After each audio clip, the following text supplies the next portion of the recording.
فهو العلي بذاته سبحانه، إذ يستحيل خلاف ذا ببيان. وهو الذي حقا على العرش استوى قد قام بالتدبير. قال حدثنا عبد الله قال حدثنا أبو داود قال حدثنا عبد الرحمن بن أبي الزناد عن أبيه عن أبان بن عثمان قال: سمعت عثمان رضي الله عنه قال: سمعت النبي صلى الله عليه وعلى آله وسلم يقول: من قال صباح كل يوم ومساء كل ليلة ثلاثا بسم الله الذي لا يضر مع اسمه شيء في الأرض ولا في السماء وهو السميع العليم، لم يضره شيء.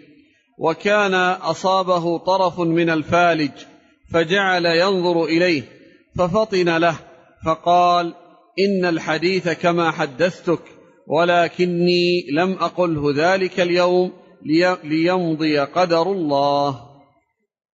ثم ختم الترجمة بهذا الحديث عن عثمان رضي الله عنه عن النبي صلى الله عليه وسلم أنه قال: من قال صباح كل يوم ومساء كل ليلة ثلاثا أي ثلاثا في الصباح وثلاثا في المساء، بسم الله الذي لا يضر مع اسمه شيء في الأرض ولا في السماء وهو السميع البصير وهو السميع العليم، لم يضره شيء.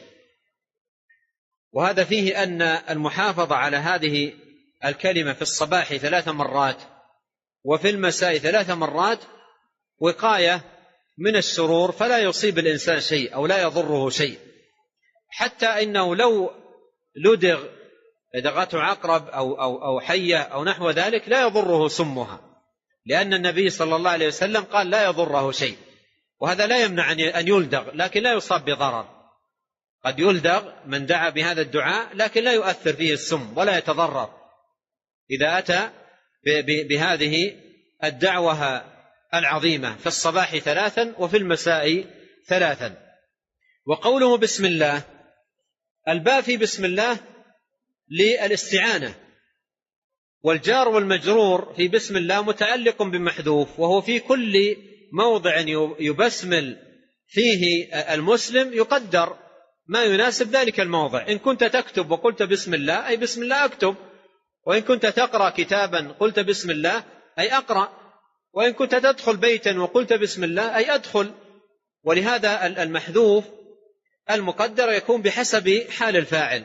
وهنا تطلب العوذ من الله أن يعيدك سبحانه وتعالى، ولهذا تقول بسم الله أي أطلب العوذ من الله تبارك وتعالى متيمنا بذكر اسمه سبحانه.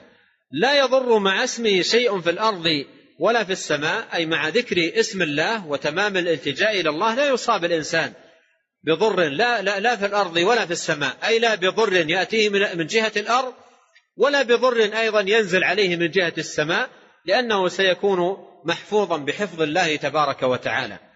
وهذا فيه دلالة على أن الأذكار تعطي الذاكر تحصينا من جميع جهاته. اللهم احفظني من بين يدي ومن خلفي وعن يميني وعن شمالي ومن فوقي ومن تحتي. فالأذكار تعطي تحصين، ولهذا هنا قال وهذا من التحصين الذي يكون في الأذكار، قال لم يضره شيء في الأرض ولا في السماء، أي لا يأتيه ضر لا من جهة الأرض ولا يأتي أيضا ضر من جهة السماء، فهو محفوظ من جهاته بحفظ الله تبارك وتعالى. قال وهو السميع العليم، توسل إلى الله بهذين الاسمين، السميع أي بدعاء الداعين وإلحاح الملحين والتجاء الملتجئين، العليم بأحوالهم المطلع على سرائرهم وأعمالهم، فهو توسل إلى الله بهذين الاسمين. قال لم يضره شيء أي لم يصبه ضرر، لأنه حفظ بحفظ الله تبارك وتعالى. وهنا أمر طريف يذكره راوي الحديث عن عثمان. مر معنا في الإسناد أبان بن عثمان يروي عن عثمان هذا الحديث، فكان أبان الراوي عن عثمان أصيب بفالج، والفالج خدور في طرف الإنسان، إما في يده أو في قدمه، بحيث تصبح غير متحركة، وربما يسمى الآن تشنج مثلا، فيصبح جزء من بدنه معطل عن الحركة. فكان أصابه فالج، أي أصاب أبان، قوله وكان أصابه طرف من الفالج أي أبان بن عثمان، فجعل ينظر إليه، أي رجل كان حاضر في المجلس جعل ينظر إلى أبان. كان أبان يروي لهم الحديث والفالج وهو مصاب بالفالج في طرف بدنه، مصاب بالفالج في طرف بدنه. فلما روى الحديث رجل كان حاضرا في المسجد يسمع الحديث من أبان بأذنه ويركز نظره على طرف أبان المصاب بالفالج، وكأن نظراته ماذا تقول؟ كأن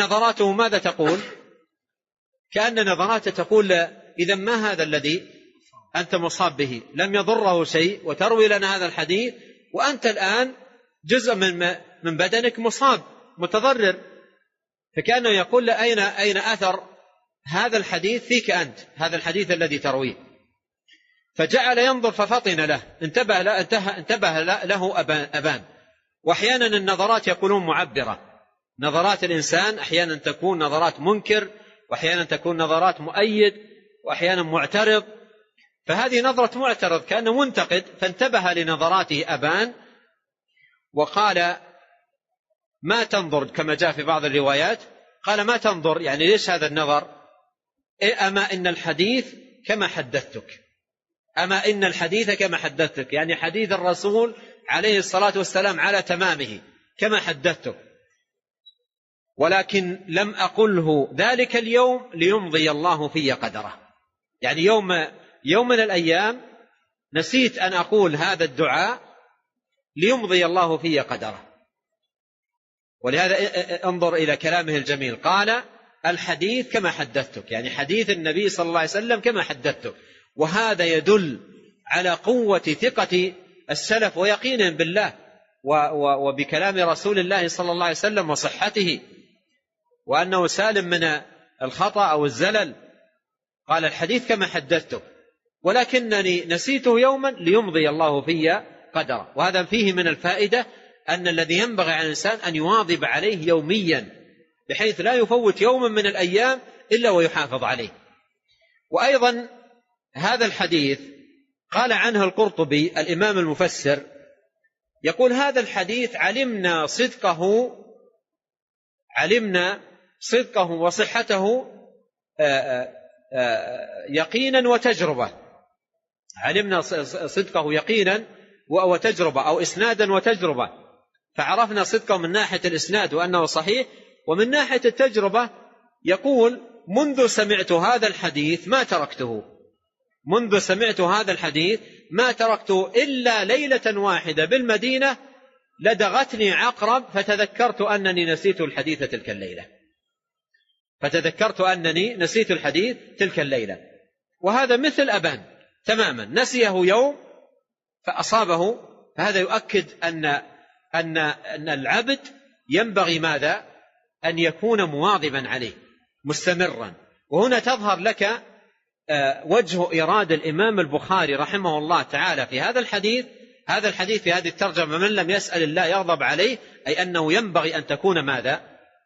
مستمرا في السؤال والدعاء والإلحاح على الله في الصباح وفي المساء وفي الأحايين المختلفة. دائما تحس أنك مفتقر إلى الله، محتاج إلى الله، لا غنى لك عن الله تبارك وتعالى طرفة عين، فتكون دائما تسأله تبارك وتعالى لتفوز بثوابه العظيم عز وجل وموعوده الكريم لعباده الداعين الصادقين. نعم.